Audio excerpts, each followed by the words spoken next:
Yes. What on earth's that with Wyndham Lewis? Oh, that's the Oriental adventurer, Disraeli, the novelist. What, here in Parliament? Lewis's fellow MP for Meds. You mean he's one of ours? Conservative, or so he says, with radical ideas. He's fought 5 elections in 5 years to get here. Nothing, it seems, could keep him out.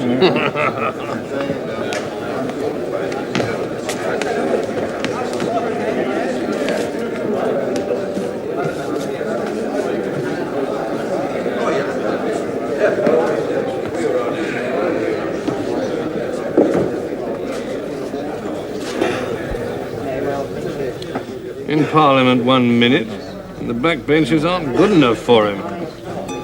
Flashy upstart.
Such a scene in real life after waiting so long.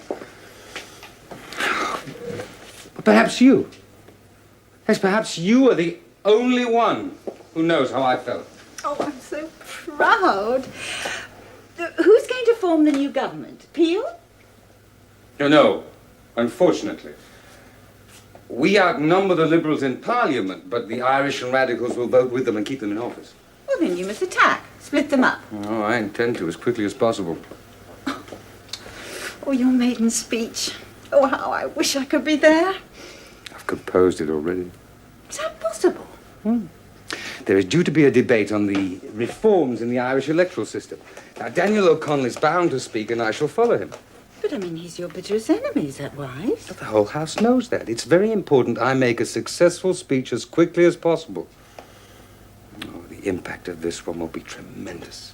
I stand here tonight, not formally, sir, but to some degree, as a representative of all new members. Why laugh? Why envy me? About that time, sir, when the bell of our cathedral announced the death of our monarch, nothing is so easy as to learn. We remember well the amateur cloak between the noble Tityrus of the Treasury bench and the learned Daphnis of Lycia. Away with you!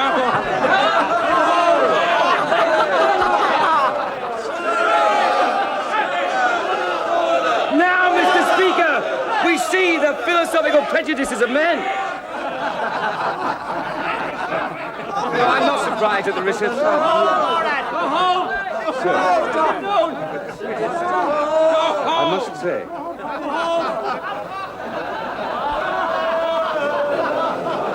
I have succeeded. I have begun several things many times, and I have succeeded at last. Although many predicted I must fail as they had done before me. I'd sit down now. But there will come a time when you will hear me.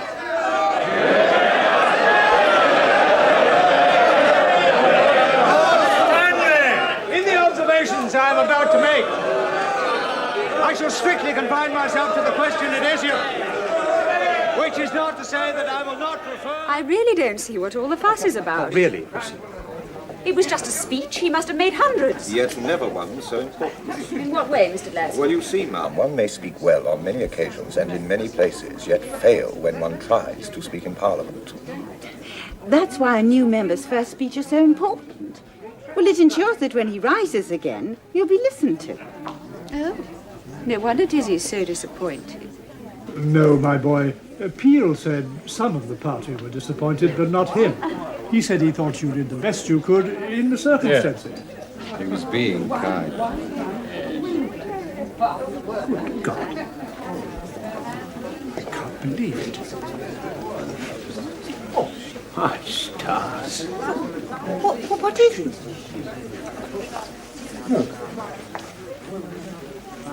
Sheila? R.L. Sheila, O'Connor's right-hand man. I must have invited him. I didn't think Pops had such a sense of humour. My dear, may I present Mr. Ian McShane?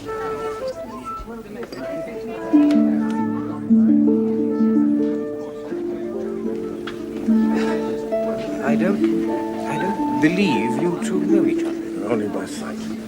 I told Mr. Bulwer I was longing to meet you. I wanted to congratulate you on your speech today. Oh, you are pleased to be ironic, sir. Not at all, young man. I'm quite sincere. And I wanted to apologize for the disgraceful behavior of my fellow countrymen. And my pardon, sir. It is I who should apologize. No doubt you've been going around in despair. I say that your reception today was fortunate. Well, how so? Well, you must know that many of the members have misgivings about you, and not only amongst your opponents. I am aware that there might be a certain amount of prejudice. No. It is not just a matter of race. They are suspicious of your reputation for wit and brilliance. No speech that you could have made today would have been listened to properly. Do you believe so? I know it. At the best, you would have been received coldly and your speech forgotten the next day. But the disgraceful behavior on my side of the House has made the House ashamed. So that next time you rise to speak, you will be listened to with politeness. Now, mark me, young man. You must surprise them. You must not be brilliant, but very short and simple. Well, you've already shown us that you have a fine voice and a good temper. Now, try to get rid of your genius for a while, Speak often, but try to be dull. Stick to practical matters. Quote figures and dates until you've earned a reputation for soundness. And in a short time, the members on both sides of the House will sigh for the wit and eloquence they know is in you. And then you can pour them forth. And soon you'll become a favorite speaker.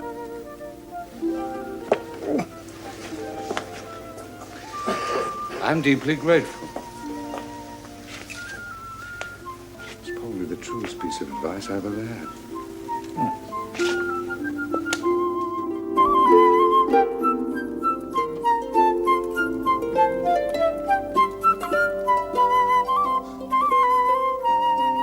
Mind you, if you give me half a chance, I'd tear you to pieces in the House.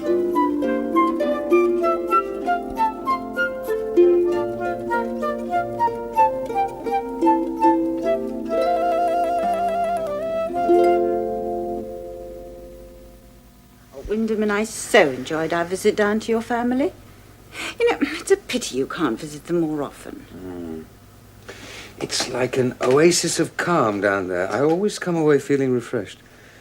Last time I was there, I rediscovered the works of Milton. Milton?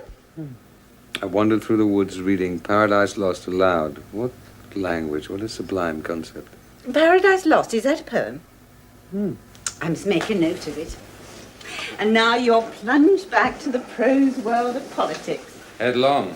Oh, I'm so grateful for you taking over the constituency work from Wyndham. Oh, it cannot be neglected, but he's all his business affairs to attend to, and you know he's far from strong. I'm only too happy to do it. Besides, I owe you both an unpayable debt. There's no question of debt. I'm more than content with my protégé. As usual, Marianne, you overwhelm me. If you will excuse me now, I must have work to do. Thank you for tea. Yes, of course. Oh, by the way, do you happen to have Mr. Milton's address? Milton. Yes, I'd like to invite him to dinner. He's been dead for some time. Oh. Oh, dear, I am sorry to hear that. Was it expected? Old age, I expect. There you are. Oh, hello, my dear. Dizzy and I have been having such an interesting chat about his friend, Mr. Milton. Ah, well, you can finish your gossip later. We have work to do.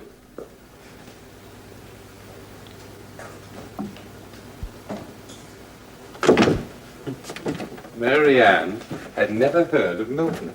I've certainly never heard her mention him. Do I know him? Well, probably not. He lived in the country. Ah. I thought I'd come and rescue you. Marianne can be such a chatterbox. I must confess I once thought so, but on more mature acquaintance, sir, I find her not only delightful, but surprisingly shrewd. You're perceptive, Mr. Disraeli. Most people see her as an empty-headed, flirtatious rattle, which of course she is. And I wouldn't change her. But behind it all, there is a fund of common sense which is invaluable to me. I've told her I owe you both an unpayable debt. I'm already seeing a handsome return on my investment. I couldn't cope with all this constituency business. And now there's twice as much of it, and you do it all in half the time. Well, this is work I've longed to do. Besides, I meant my promises at the election. I intend to work for the people who voted for me. I only wish that some of our colleagues were as convinced of your sincerity as your constituents and I. Well, I shall convince them sooner by not protesting too loudly.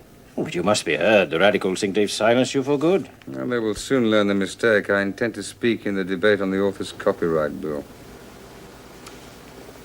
Last time, there were complaints that even some of our friends couldn't understand you. Now, reassure yourself I shall be concise and simple. My point, sir, is that the author's copyright, as the only legacy he may leave his heirs, should be protected for at least 50 years after his death.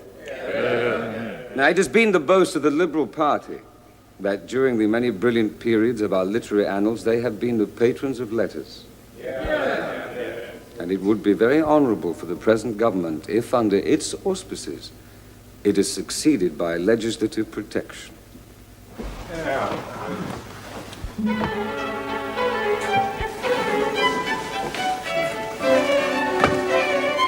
Now he's back in the saddle, he can ride on.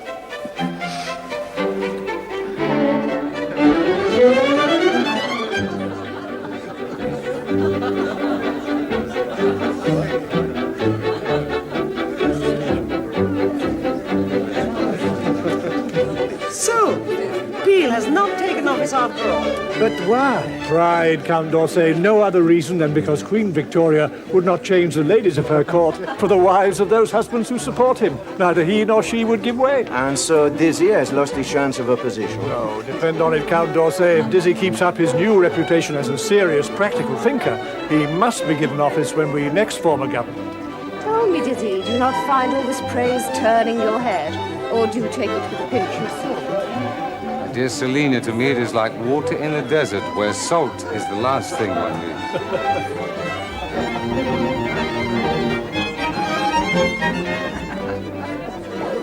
Why is it that you are so amusing outside a party and so dull inside? That's because I'm never more serious than when I'm joking. Oh, dear. Well, now that the secret is out, I shall have to take you very seriously all the time. That, I fear, will be far too dangerous.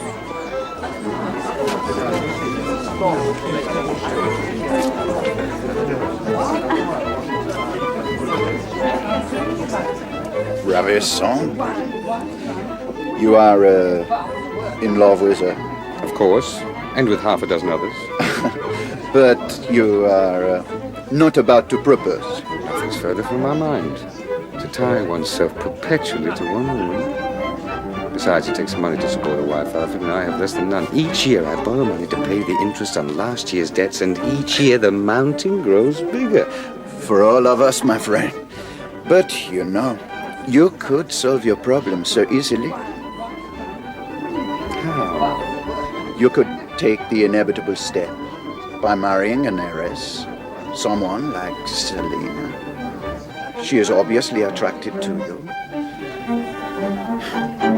Why What about Lady Charlotte Berthet? Clever, £25,000 and home-loving. She'd have you. I'm not yet up for auction. As for love, all my friends who married for that or beauty either beat their wives or live apart from them. Like Bulwer and his wife. Exactly.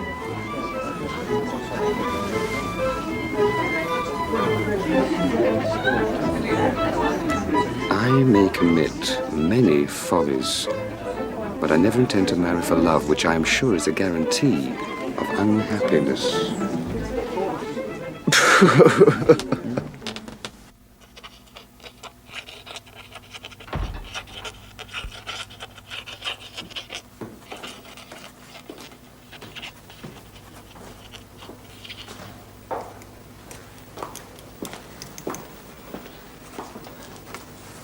I was terribly sorry to hear this.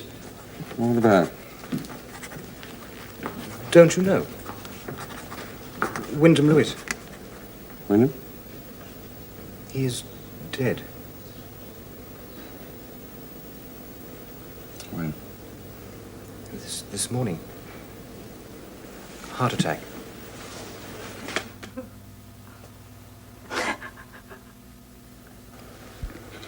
We were married for 17 years. I was in the room with him when he died.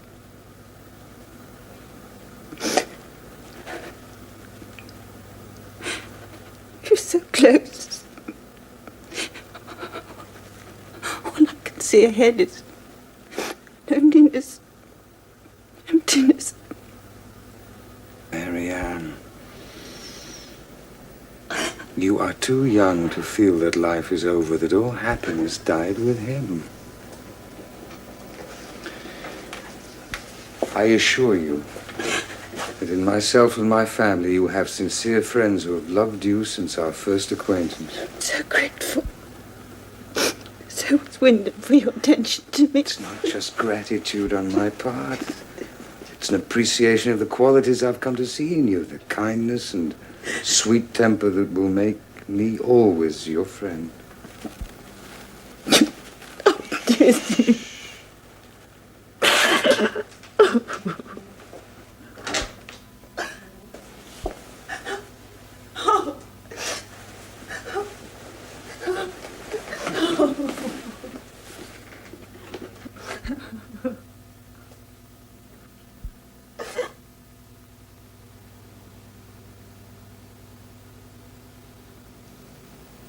Marianne is bearing up.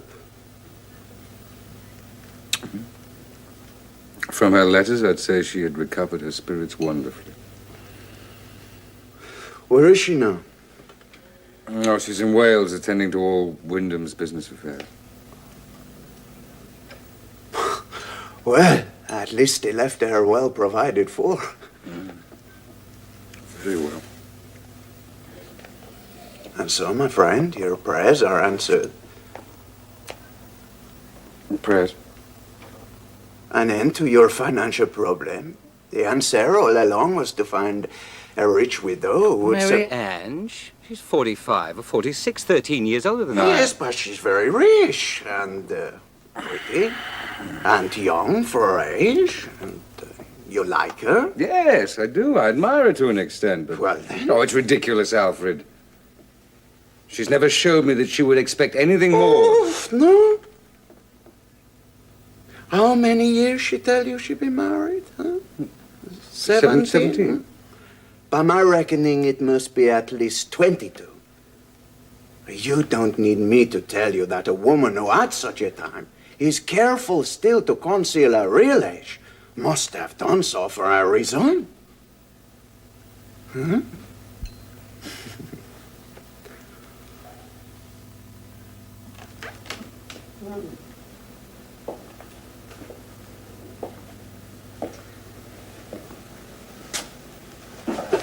I should have known you'd be my first visitor on my return. How could you doubt it? I wrote as often as I could. And such letters. Well, I thought a little gossip might amuse you. It was kind of you to think of me. It's scarcely been a moment when you've been out of my thoughts. You know, if I'd been a young girl, I fear my head would have been turned.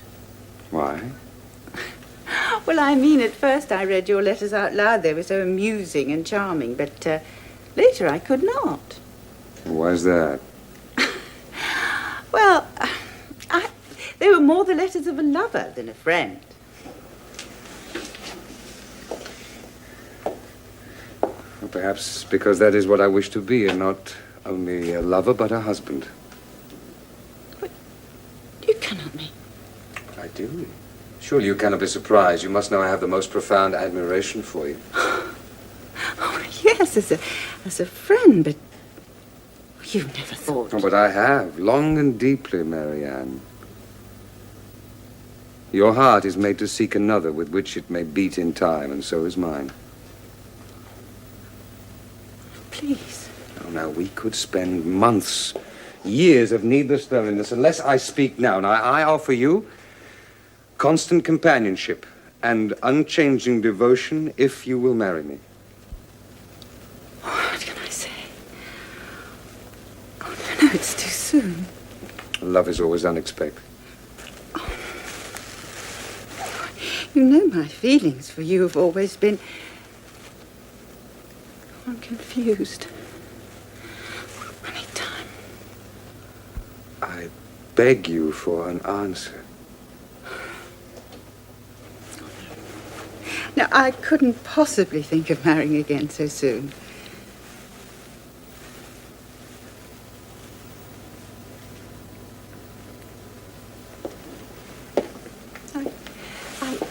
I need time.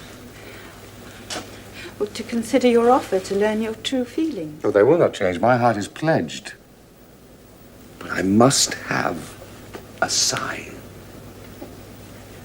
If you can wait a year? You are to visit my parents at Bradenham next month. You will still come. You will? I will. Then listen only to your own heart. And if you find you can love me, leave off the glove from your left hand so that I may clasp it and feel the soft warmth of it in mine, and no one but ourselves shall know what it means.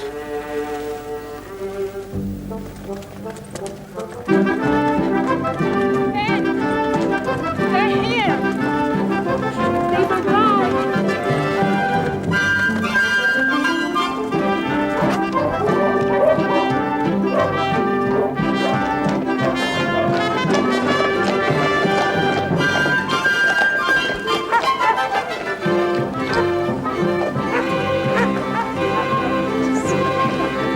Dear Marianne. Oh, how lovely to see you. Oh, I'm so happy to be here. Come. Oh, hello, you're welcome. Yes, we didn't know what train you'd be on. I'll get Tita to help your maid with the baggage. I can't tell you how much I've been longing to see you all again. Oh, you're so welcome. I'll go and call Tita. Tita!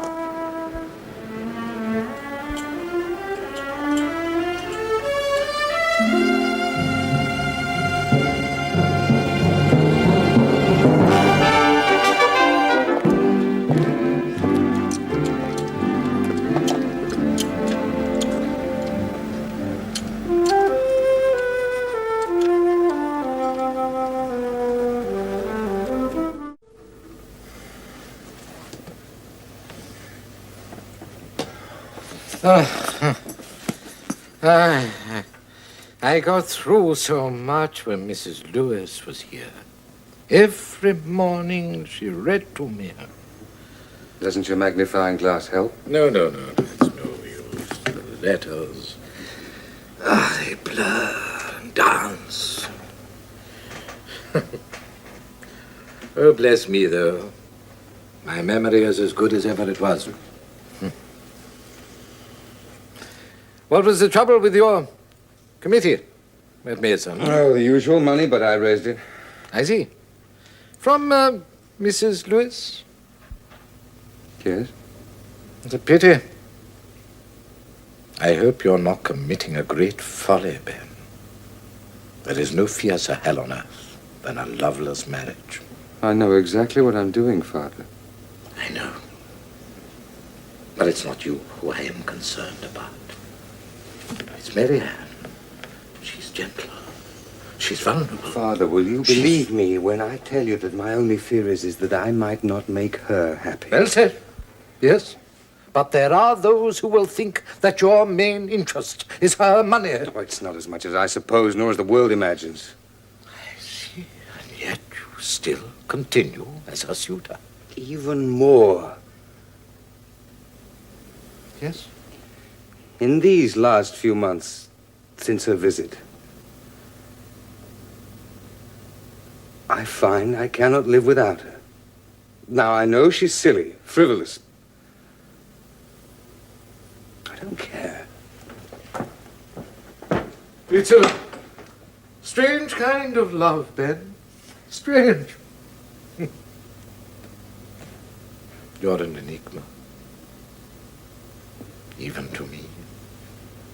Even to myself, Father.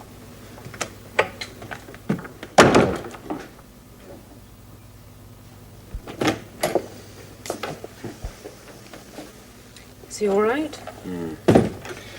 Uncomplaining as usual. Still, it is a cruel irony for someone who's lived for books all his life not to be able to read anymore. Yes. And you? I hear you pacing your room at night. I know it is not only Father's health which troubles you. Oh, sir. Dear sir. I should know better than to try and hide anything from you. What is wrong? Something to do with Mary Ann? Her last letters, they've been formal and distant. I don't know why.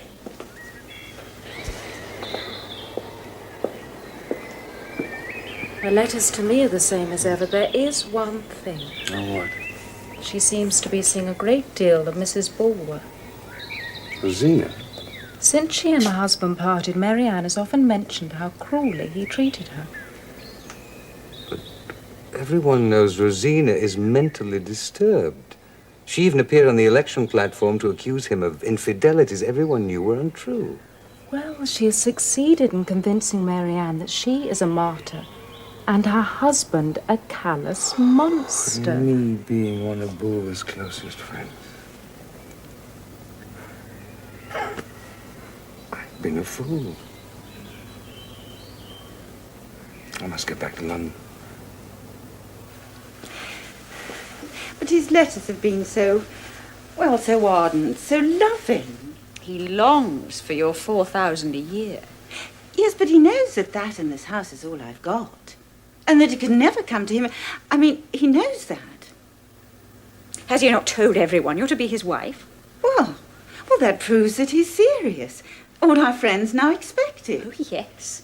And so do the debt collectors. He's made sure to tell them, too.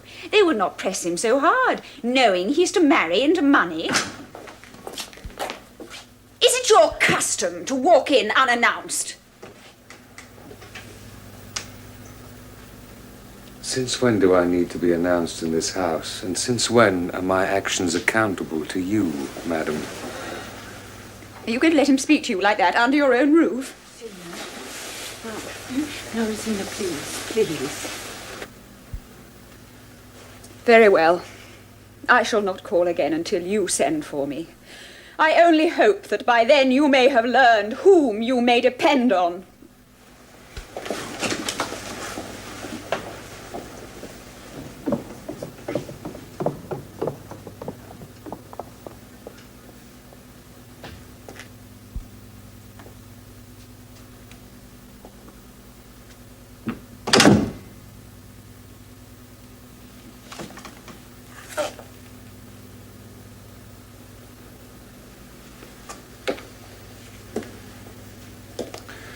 Well, I trust by the silence you are not displeased with me. How could you think that? I have written over and over again telling you of my feelings, but from you nothing. Now, have you discarded me, or do you wish merely to show your power over me? Oh, believe me, I'd never put you to so mean a test, but... Well, you know I can't express myself on paper the way you can, and... Oh, I've been sorely troubled. How? The thought of the way Rosina has suffered. Oh, one can only feel sorry for her. Oh, if only the world knew how cruelly she'd been treated.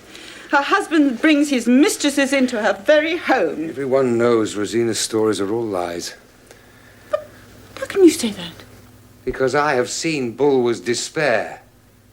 And I have watched her change from a gentle girl into a poor creature, driven by hysterical jealousy until she's not only a danger to herself, but others. Yes. Yes, you know, she said that you'd take his side. That you were no better than he was. Oh, and you believed her? Not at the time. Oh, but now, because you wish to. Look, I'm not blind. You may think that I'm a stupid woman and laugh at me behind my back, but I know a fraud when I see one. A fraud? I'm not vain enough to think it's my beauty that draws you here. You've no scruples when you see something that you want. Seat in Parliament, house, fortune to give you respectability. Well, very well, madam, since you would have it. When I first proposed to you, I was prompted by no romantic feelings. A wife would have been convenient to me, without the tortures of romantic passion, so I was not blind to the advantages of our alliance. But I found you in despair, and I was touched. I find you amiable, gifted, one whom I can look on with pride as the partner of my life, who can console me in defeats, share with me in my triumphs, my happiness. I will not be made a fool of. How could I have believed that you'd love a woman so much older than yourself? Apparently, all you wish to believe is what jealous friends tell you. Now hear the truth. This so-called fortune of yours is only enough to maintain you and this house. Now, for me to eat and sleep here, is that sufficient reason for me to give up my liberty? Would I sell myself so cheap? I wouldn't consent to be kept by a princess if it were not for love, but I can't expect you to understand that. I thought that our hearts were inextricably linked. Well, I can only blame myself. As for your behavior towards me, I make no comment. Oh, no doubt you will flutter in frivolous circles for a while. But there will come a day when you will sigh for a heart that can be fond and despair of one that can be faithful. And then, perhaps, you may think of me. I cannot pretend to wish you happiness. Lizzie! Lizzie, don't leave me. Oh, please don't leave me. I didn't mean it. None of it. I'll be everything to you. Everything you could wish. I love you. I love you beyond anything in the world.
So Melbourne is out. Finally.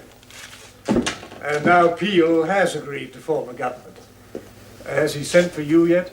No, not as yet, but I did hear that you are once again to be Lord Chancellor.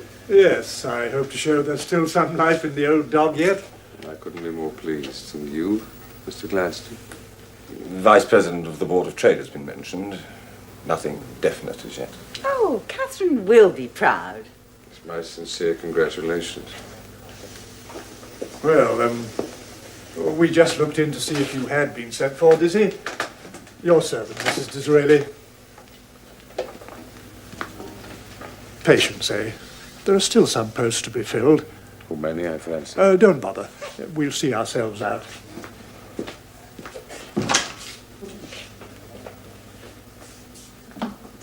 Always looks exciting.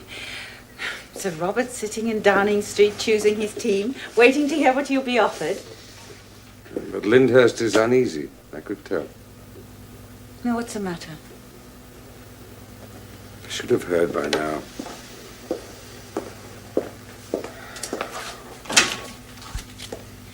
Not to be chosen when Peel himself has often praised your ability. Oh, no, it's unthinkable.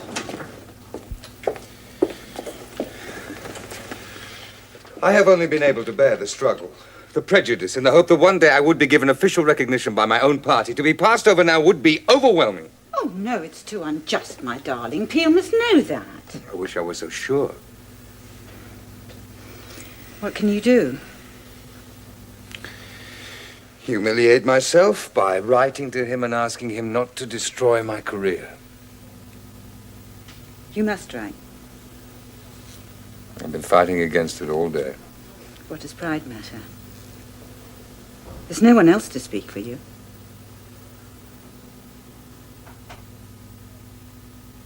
Colonial Secretary. I'd have offered you the Foreign Office, but the Queen, or rather Prince Albert, insists on Lord Aberdeen. I'm honoured, of course, but I do have reservations. Reservations? What is this? No, others have said the same. Young Gladstone. He may be hesitating for the same reasons as myself. Oh, what reasons? Our first duty is to our party and our country. Sir Robert, I will not serve in a government which contains that scoundrel Disraeli. He is an adventurer who only ran to us because the radicals would not have him. Well, does Gladstone feel the same? Well, for some reason he admires Disraeli's talents, but disapproves chiefly of his moral character. I see.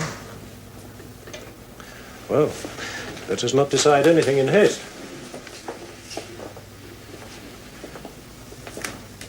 We'll talk again later.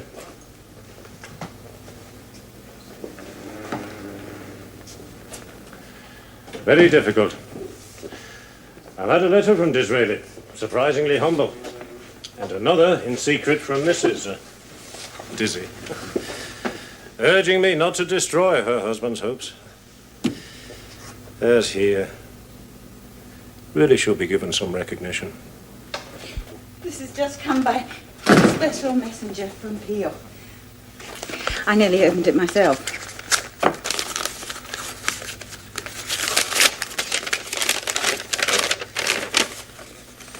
My dear sir, I must in the first place observe, etc., etc. I should have been very happy had it been within my power to avail myself of your offer of service. And your letter is one of many I received which too forcibly impress upon me how painful and invidious.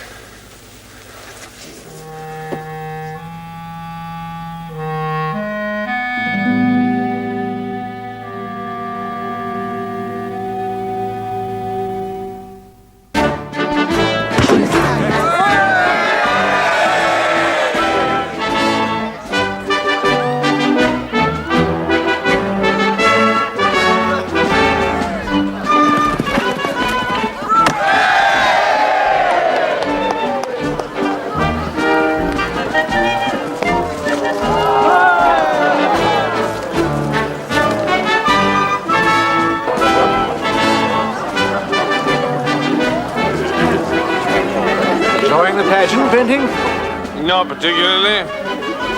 I'm told that Ben Dizzy was tempted to enter the lists. Can you see him as a knight in shining armor? Not really. What device is he going to use? 3 golden balls?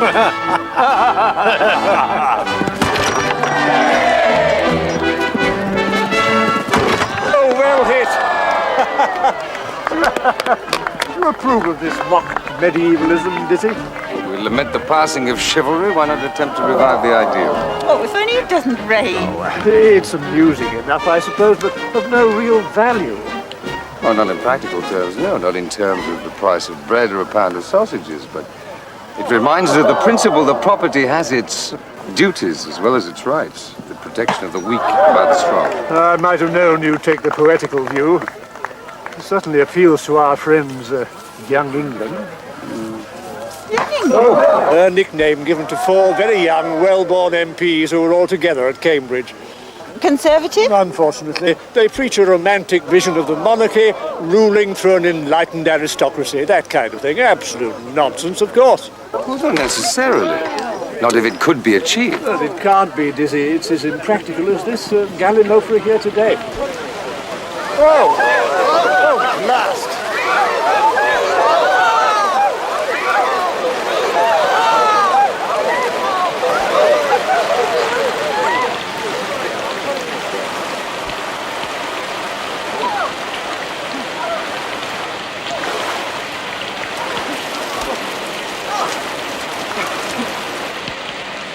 May we?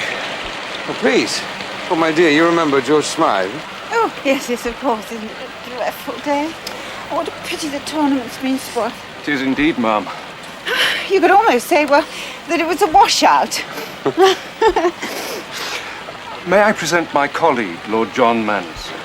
Ma'am, I've looked forward to meeting you, sir. I have told Johnny that we have spoken and that you agree with us. To an extent. I'm not sure our views are the same.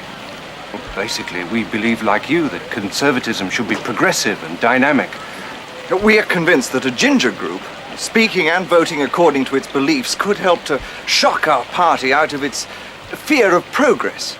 And you want my husband to join you? No, madam. We want him to lead us. I shall abstain from voting on this futile Irish arms bill. But I must speak. There are certain measures which to introduce is disgraceful and to oppose is degrading. The real answer to the Irish question is not the use of force, but to seek out the causes of the past great misgovernment and to put an end to a state of things which is the bane of England and earns us the condemnation of all Europe. Great speech!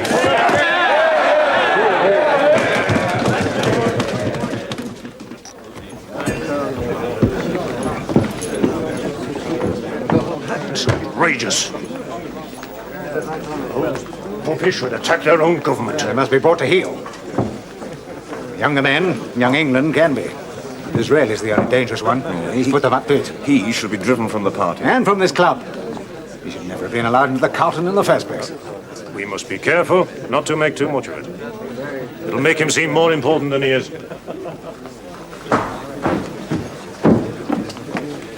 I don't know how you kept your temper, Prime Minister. That scoundrel in fancy dress swore to support this party. One thing I can't stand is a man who breaks his word. There's the answer to Disraeli. Good, honest Bentinck. He takes more interest in his racehorses and estates than he does in politics. The other country members respect him, follow his opinion, and they're the backbone of the party. Well, now that he's antagonized him, I imagine that's the end of the Jew d'esprit. No, let men stand by the principle by which they rise, right or wrong. Do not, because you see a great personage give up his opinions, do not cheer him on. Do not give so ready a reward to political turncoats. Here, here. Here, here. Here, here.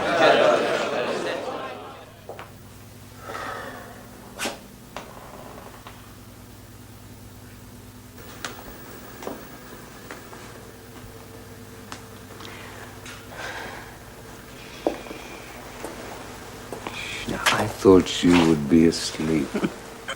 Not without you. Not without hearing how it went. Veritable feat. So how did your speech go? Well, they started by not wanting to listen. They ended by cheering, even some behind me. I thought you'd go to the Carlton Club. No. Now, sit still or I shall be cross. Well, what's the matter? You said your speech was a great success. Yes, but no one will follow my lead. I've attacked this government again and again, and Peel only grows stronger. Our economy is based on agriculture. Peel became Prime Minister on a promise to protect the farmers, land workers, and landowners, to prevent the Liberals from lowering the price of imported grain. I wanted to buy popularity with cheap bread. Which is exactly what Peel intends to do. And the devil take the farmers he swore to protect. Well, if the others see that, why didn't they protest? With me admitting I'm right. Lord Stanley has already resigned from the government, but will not support me openly. Well, what about young England? No, they're too afraid. You know, even today, Lyndhurst told me that even the Queen and Prince Albert support Peel. They find my speeches offensive, almost treason. Well, they're wrong. And if ever I see them, I shall tell them so. Thank you, my dear. If only you could convince the members of my own party. Well, what do they matter? The young folk cluster round you and the people in the street? Yes, but they do not vote in the House of Commons. Well, even their change must come sooner or later. I mean, well, they must accept new ideas. How long will it take? I am completely alone. Well, if you fight for something you believe in, you must fight to the finish. I mean, even if the Queen's against you, even if the whole of Parliament reject you. You are the noblest of spirits, most sympathetic, the most understanding, and the most severe of critics. You are the perfect wife. Dissolve, if you please, the Parliament you have betrayed, and appeal to the people who, I believe, distrust you. But for me, there remains at least this: the opportunity of expressing thus publicly my belief that a conservative government is an organized hypocrisy.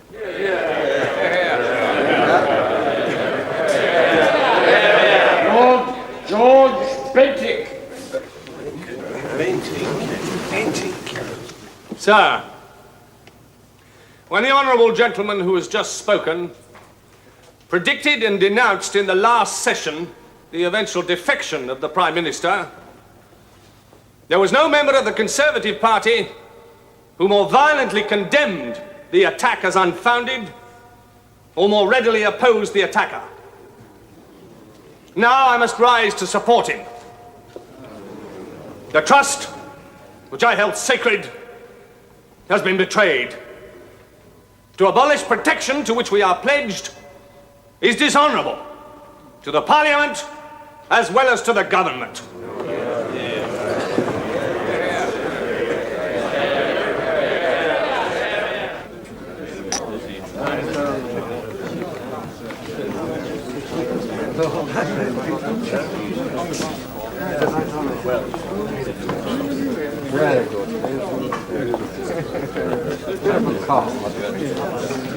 You see, I own racehorses. I know more about pedigree than politics. I keep racehorses in 3 counties. And they say I'll save $1,500 a year by free trade. Well, I don't care about that. One thing I can't stand is being sold. Hang it, I trusted Peel completely. Now, just as you say, he's about to go back on his word, and that is unforgivable. The impact of your speech was remarkable. 18 years in Parliament, first time I've opened my mouth. I'm a plain man. I'll leave the talking to others. But when they start to become dishonest, it's time for the rest of us to speak out. Will you do so again? Just let them try and stop me. I say again, this government's deliberate dishonesty. May I remind the Right Honourable Baronet that in the past, when someone of eminence in his own party changed his opinions, he denounced him as base and dishonest and brought him down. And yet now he changes his opinions. Does he not stand convicted by his own verdict? Tell us!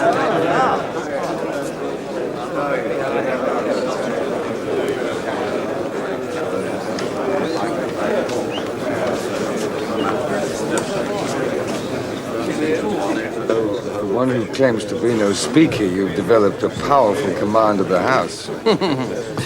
Now that I've started, I find I quite enjoy it. Whatever happens, I'm glad we fought together. Yeah, sometimes I think that I wish I'd got to know you properly years ago.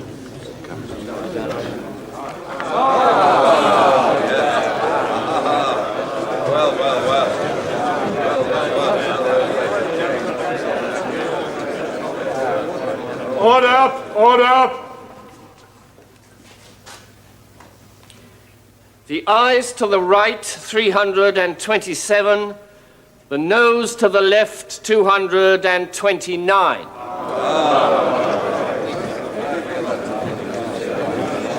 The ayes to the right, 327. The noes to the left, 229. So the ayes have it. Order! Order!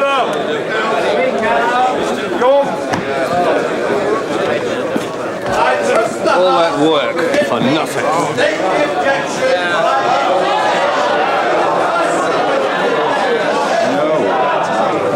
Work out the figures.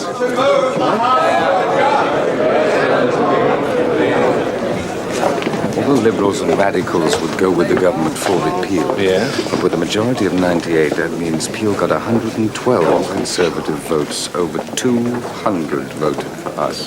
By heavens, you're right. Peel may have won the vote, but he's lost the party. So, what happened? Well, with most of the party against him, Peel has resigned. Oh, well then you've triumphed. A somewhat bitter triumph, ma'am. Yes, the party is now divided. The official Conservatives and those that have gone with Peel. Most of the former leaders have stayed with him. But the split has let the Liberals back into power. And there will be a general election. Who'll lead the Conservatives? Stanley and the Lords. And, in the Commons? We've had enough of leaders. Would you excuse me? I've some things to attend to. We need a focus. We must have a leader. Well, we both know who it should be. You're the only possible one No, that we could... not me. The others are still not sure of me, while you they trust completely. I'm almost uneducated. I've never even thought of a political life until these last few months. Besides, why should you consent to serve under me? Because you forced Stanley to acknowledge me. He knows we need you to work out our strategy. Not at the risk of embarrassing you, because I admire you profoundly. Hang it, I'm an outdoors man. It would mean a complete change in my way of life. I'd have to sell my stables. No, surely not. Well, I wouldn't have time for racehorses. There's so much to learn. Political business, procedures. I'll have to rely on you for everything. And I'd be proud to work with you. And are you? Why do you wear all those chains? You practicing to be Lord Mayor or something? You know, for years I couldn't stand the sight of you because of your rings and your perfumes and your fancy way of dressing. Do you have to be such a cursed dandy? A dandy is not a mere clothes horse. To be a true dandy is to be self-disciplined, detached, even spiritual. It is also a gesture of individuality and a mask behind which the slights and sneers of the world cannot reach. Well, maybe you needed something to hide behind once, but hang it, that's why some of the others still distrust you. They expect their leading statesman to look the part. Not like some Italian dancing master, what?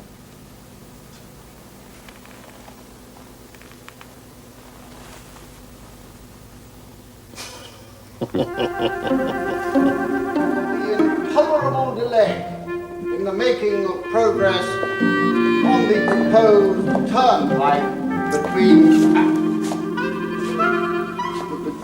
between Athol town near Puddleton in my county of Dorset and Wingbourne Minster in the same county. I fear that this urgent matter may suffer the same unhappy fate as has for the time being. It's strange. His books are all that's left of him. Father died so peacefully. I hadn't realized he was so devoted to Mama. After her death, he just slowly dwindled away.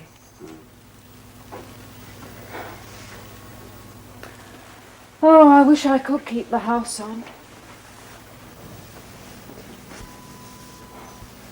But I must move to a smaller one. Then all Father's things will be scattered. Well, you mustn't leave Lord Bentinck alone too long. No. No, I was touched by his coming all this way. He doesn't look well. His health has been undermined by his recent responsibilities. Makes me angry to remember how people laughed at him. Yes, but he's proved them wrong. He will be one of our greatest leaders.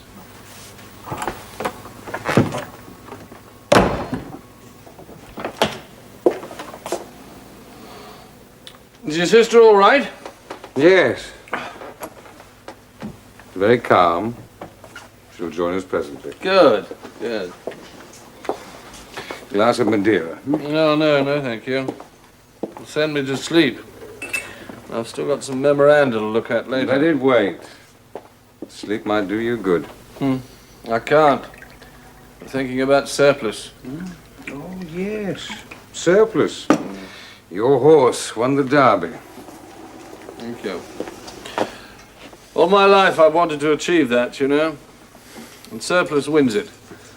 Just after I'd sold him. It's unfortunate, that. You do know what the Derby is, don't you? Blue ribbon of the turf? Yes. The blue ribbon of the turf. What have I sacrificed it for? That mess at Westminster. You do look worn out. Oh, I'm tired, that's all. After this session, I'll go home. Country walks, fresh air. It'll set me up again. But what are we going to do? There's no real government to speak of. The Liberals are in a minority, only kept in power by the Peelites, who support automatically anything you and I oppose. It'll take a long time for their good sense to overcome their ill will. Where do you get your patience from, eh? My father. But it was a lesson I was a long time in learning. I wish I'd met him, you know. I would have liked you. Still, I'm glad he lived to see me a member for Buckingham, this county. You know, he always wanted me to have a place here, too. Have you seen one you'd like? Hughenden Manor, a few miles down the road. Well, why don't you? Well, he did leave me 10,000 to buy it, and that is about a third of what it would cost. Oh. I've been thinking about that. You know, as one of the leaders of the landed gentry, you really ought to have your own property. I'll make you a loan, free of interest, say 25,000 to complete the purchase, eh? I can never pay it back. No, what's money between friends? Pay it back when and if you can. What do you want me to say? Anything but thank you. Start thanking me and I'll change my mind. It's not only... I owe you a lot too. I'm acting politically. So I see.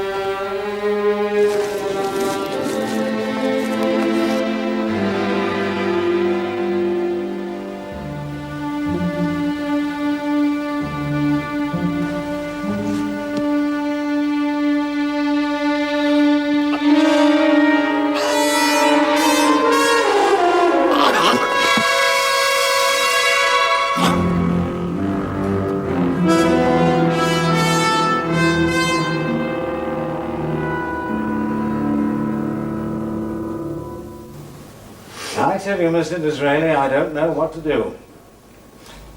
None of the men available has ever held high office before. You yourself. Well, quite frankly, when I suggested you to the Queen and Prince Albert, they were reluctant to have you in the government. I understand they were very attached to Peel. That is so. Then again, there's the old question of your ambition. Many in our party still doubt your motives.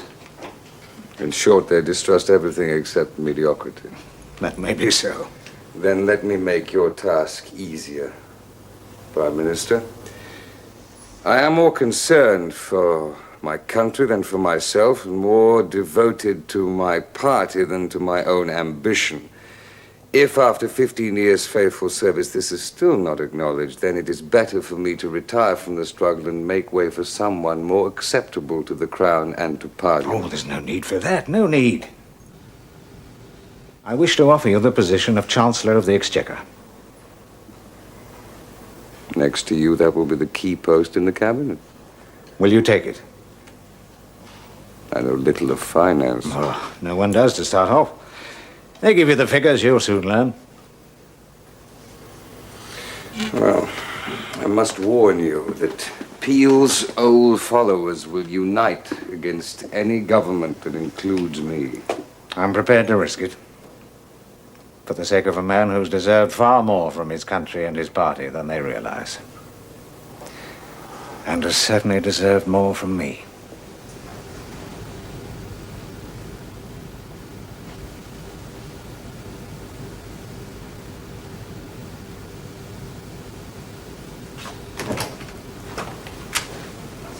And the Queen? I shall simply tell Her Majesty that without you, I cannot form a government.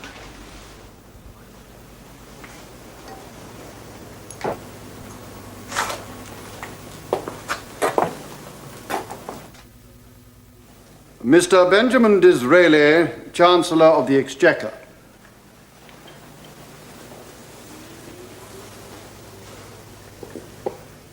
You, Benjamin Disraeli, do swear that you will well and truly serve Her Majesty Queen Victoria in the office of Chancellor of the Exchequer. So help you God. I do.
Thank you.